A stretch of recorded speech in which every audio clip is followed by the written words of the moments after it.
Welcome to my YouTube channel. आज मैं आपको क्लास 10th के लिए सबक नंबर 2 के सभी MCQ समझाऊंगी। इस चैप्टर के जितने भी सवाल हैं हर सवाल को समझाऊंगी ताकि आपके एग्ज़ाम के 100% तैयारी हो सके। तो चैनल की प्लेलिस्ट में आपको इस बुक के सभी चैप्टर्स मिल जाएंगे, सभी MCQs मिल जाएंगे। आप वहाँ से जाकर देख लेना। पढ़ना स्टार्ट करते हैं। सबक नंबर 2 का नाम है नया कानून और इस सबक को लिखा है सादत हसन मंटो ने। ठीक, नया कानून सबक को किसने लिखा है? सादत हसन मंटो ने। सवाल नंबर 1, सादत हसन मंटो की पैदाइश कब हुई? 1914 में, 1913 में, 1912 में या फिर 1915 में? सादत हुसैन मंटो की पैदाइश 1912 में हुई थी। सादत हसन मंटो का इंतकाल कब हुआ? 1956, 1955, 1954 या 1953? तो इनका इंतकाल 1955 में हुआ था। अगला सवाल है, सादत हसन मंटो कहाँ पैदा हुए? ज़िला लुधियाना पंजाब, ज़िला मेरठ उत्तर प्रदेश, ज़िला आरी उन्नाव, ज़िला भागलपुर हरियाणा? सादत हुसैन मंटो ज़िला लुधियाना पंजाब में पैदा हुए थे।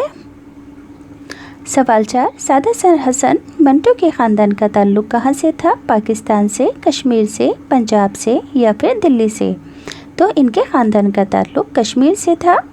मंटो ने इब्तिदाई तालीम कहाँ से हासिल की? लुधियाना, हरियाणा, अमृतसर या फिर मोगा? तो इन्होंने इब्तिदाई तालीम अमृतसर से हासिल की थी।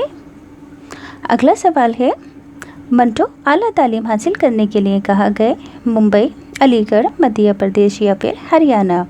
तो मंटो आला तालीम हासिल करने के लिए अलीगढ़ गए। मंटो ने इब्तिदा में कौन से अदब से मुतासिर हुए थे? रूसी अदब से, यूरोपीय अदब से, फ्रांसीसी अदब से या अमेरिकी अदब से? तो मंटो शुरुआत में रूसी अदब से मुतासिर हुए थे। सवाल 8, मंटो ने कौन सी ज़बान की कहानियों का उर्दू में तर्जुमा किया? रूसी, फ़ारसी, अंग्रेज़ी या जर्मनी? आंसर होगा रूसी। अगला सवाल है, मंटो किस तहरीक से मुतासिर हुए फिर बाद में उस तहरीक से किनारा कर लिया? कौमी तहरीक, स्वदेशी तहरीक, तरक्की पसंद तहरीक या फिर आज़ादी की तहरीक? तो ये तरक्की पसंद तहरीक से मुतासिर हुए थे और बाद में इन्होंने इस तहरीक से किनारा कर लिया था। अगला सवाल है, इब्तिदा में मंटो किस अखबार से वाबस्ता रहे, किस अखबार से जुड़े रहे? कौमी सहारा, मसावत, अल हलाल या फिर बैरूनी? तो इब्तिदा में मंटो मसावत अखबार से वाबस्ता रहे। मंटो हफ्त रोज़ा मुसव्विर मुंबई में किस ओहदे पर फाइज हुए? क्लर्क के, डॉक्टर के, मुंशी के या मदीर के? तो मुदीर के ओहदे पर फाइज हुए थे। अगला सवाल है, 1948 मुल्क की आज़ादी के बाद सादत हसन मंटो मुस्तकिल तौर पर कहाँ रहने लगे? लाहौर में, अमृतसर में, दिल्ली में या फिर पंजाब में? तो 1948 में मुल्क की आज़ादी के बाद सादत हसन मंटो लाहौर में जाकर बस गए।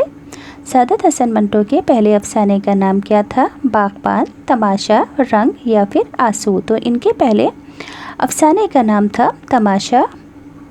अगला सवाल है, मंटो ने अपना पहला अफसाना तमाशा किस वाक़ये से मुतासिर होकर लिखा था? बाबरी कांड से, जलियांवाला बाग से, स्वदेशी तहरीक से या फिर तरक्की पसंद तहरीक से? तो मंटो ने अपना पहला अफसाना तमाशा जलियांवाला बाग के वाक़ये से मुतासिर होकर लिखा था। सवाल 15, मंटो के अफसानों की सबसे बड़ी खूबी क्या है? हकीकत निगारी, खाका निगारी, तंज़ो मज़ा या बनावटीपन? तो मंटो के अफसानों की सबसे बड़ी खूबी इनकी हकीकत निगारी है। अगला सवाल है, सियासी मसाइल पर मंटो ने कौन से 3 अफसाने लिखे? नया कानून, टोबा टेक सिंह, सियाह हाशिया, इंसाफ अदल परस्ती, सच की जीत, नेकी और बदी, आदमी की कहानी, संग व कश्त, कौमी इतिहाद, लाचार कानून या फिर सियाह? तो सियासी मसाइल पर मंटो ने नया कानून, टोबा टेक सिंह और सियाह हाशिया नाम के 3 अफसाने लिखे। सवाल नंबर 17, जुगत, सियाह हाशिए, शिकारी औरतें, फुंदने, सरकंडों के पीछे, यजीद, ठंडा गोश्त, सड़क के किनारे, धुआं, लिज्जत संग, खाली बोतलें, खाली डब्बे, नमरूद की खुदाई किस मुसन्निफ के मशहूर अफसाने हैं? सादत हसन मंटो के, नज़ीर अकबर आबादी के, मुंशी प्रेमचंद के या फिर मीर अनीस के? तो ये सभी सादत हसन मंटो के मशहूर अफसानों के नाम हैं। अगला सवाल है, नया कानून अफसाना के अफसाना निगार कौन है? मुंशी प्रेमचंद, नज़ीर अकबर आबादी, सादत हसन मंटो या फिर गालिब। तो नया कानून अफसाना के अफसाना निगार का नाम है सादत हसन मंटो। सवाल 19, नया कानून अफसाना किसकी कहानी है? तांगा चलाने वाले की, सब्ज़ी बेचने वाले की, किताबें बेचने वाले की या फल बेचने वाले की? नया कानून अफसाना तांगा चलाने वाले की कहानी है। तांगा चलाने वाले का क्या नाम था? मंगू कोचवान, बाबू राव, इंद्र पहलवान या अमृत राव? तो तांगा चलाने वाले का नाम मंगू कोचवान था। अगला सवाल है, मंगू तांगा चलाते वक्त किस बात पर गौर करता था? पैसे कितने लेने हैं, सवारी की बातें सुनता था, घोड़े को देखता रहता था या सवारी के सामान को देखता रहता था? तो मंगू तांगा चलाते वक्त सवारियों की बातें सुनता था। मंगू किस बात से नफरत करता था? सरकारी अफसरों से, अंग्रेज़ों से, औरतों से या फिर जानवरों से? तो मंगू अंग्रेज़ों के बिहेव से, अंग्रेज़ों से नफरत करता था। अगला सवाल है, मंगू को कौन सताता था? बच्चे, सवारी, छावनी के गोरे या फिर दोस्त? तो मंगू को छावनी के गोरे सताते थे। कचहरी से बैठने वाली सवारी क्या बात कर रही थी? आज़ादी की, जुल्म सितम की, जदीद आइन की या फिर अंग्रेज़ों की? तो कचहरी से बैठने वाली सवारी जदीद आइन की बातें कर रही थी। सवाल 25, मंगू रोज़ शाम को कहाँ जाता था? दोस्तों के से मिलने अड्डे पर, अस्तबल पर, घास लेने या लकड़ियाँ लेने? तो मंगू रोज़ शाम को दोस्तों से मिलने अड्डे पर जाता था। मंगू अड्डे पर पहुंचकर अपने दोस्तों को क्या खबर दी? मंगू ने नया कानून नाफिज होने की, अंग्रेज़ों के जुल्म की, अंग्रेज़ों के भागने की या फिर सवारी की बातों की? तो मंगू ने अड्डे पर पहुंचकर अपने दोस्तों को नया कानून नाफिज होने की खबर दी थी। मंगू ने नया कानून नाफिज होने की क्या तारीख बताई? 1 अप्रैल, 14 अप्रैल, 13 अप्रैल या फिर 24 अप्रैल? तो मंगू ने नया कानून नाफिज होने की तारीख 1 अप्रैल बताई थी। अगला सवाल, दोस्तों ने जब पूछा कि नया कानून क्या है तो मंगू ने क्या जवाब दिया? हर चीज़ बदल जाएगी और हिंदुस्तान आज़ाद हो जाएगा। नए ऑफिसर हिंदुस्तानी बनेंगे, हिंदुस्तान गुलाम ही रहेगा, हिंदुस्तान का बंटवारा हो जाएगा। तो जवाब होगा हर चीज़ बदल जाएगी और हिंदुस्तान आज़ाद हो जाएगा।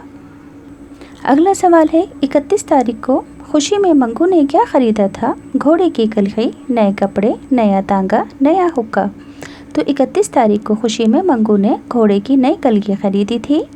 अगला सवाल, गोरे से हीरा मंडी जाने के लिए मंगू ने कितने रुपए मांगे थे? 5, 10, 6 या फिर 7? तो गोरे से हीरा मंडी जाने के लिए मंगू ने 5 रुपये मांगे थे। अगला सवाल है, गोरे ने मंगू की रान पर बेत की छड़ी क्यों मारी थी? देर से आने पर, ज़्यादा किराया लेने पर, घूरने पर या फिर मारने पर? तो गोरे ने मंगू की रान पर बेत की छड़ी ज़्यादा किराया लेने पर मारी थी। अगला सवाल है, गोरे को मारते हुए मंगू ज़ोर ज़ोर से क्या चिल्ला रहा था? 1 अप्रैल है आज, अब हम आज़ाद हैं। 1 अप्रैल को भी वही अकड़फू, अब हमारा राज है। 1 अप्रैल है, अब तुम भाग जाओ यहाँ से।